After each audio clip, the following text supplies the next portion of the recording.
Hello বন্ধুরা, কেমন আছো সবাই? আশা করছি সবাই ভালো আছো। তো বন্ধুরা, এই মিনি ট্যাঙ্কটাকে আমি এখানে সেট করেছি। তো বন্ধুরা, এই দেখো আমার এই মাছটিকে আমি আজকে নিয়েছি। তো বন্ধুরা, এই গাছটি আমি লাগিয়েছি। এই দেখো মানি প্ল্যান্টের গাছ। তো বন্ধুরা, আমরা এখন ছাদে চলে এসেছি খরগোশকে খাবার দেবো।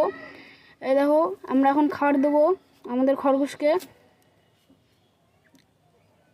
এই যে খাতে দিলাম। দেখো বন্ধুরা, আমাদের লেবু গাছটি কত বড় হয়ে গেছে এবং দুটি লেবুও ধরে গেছে। এই যে একটা, আর এই যে একটা এখানে। তো বন্ধুরা, এই গাছটিকে আমি এখন জল দেবো। সকালবেলা জল দেওয়া হয়নি। তো বন্ধুরা, বালতি নিয়ে ট্যাপের কাছে চলে এসেছি। এই দেখো গায়ে মাথা ঘাস খাচ্ছে এবং আমরা এই বেল গাছটিকে জল দেবো। তো বন্ধুরা, এই যে আমাদের পায়রারা এখানে থাকে। তো বন্ধুরা, খরগোশকে আমরা এখানে দেখে তাই নয় আমরা ছাদে রেখে দিলাম।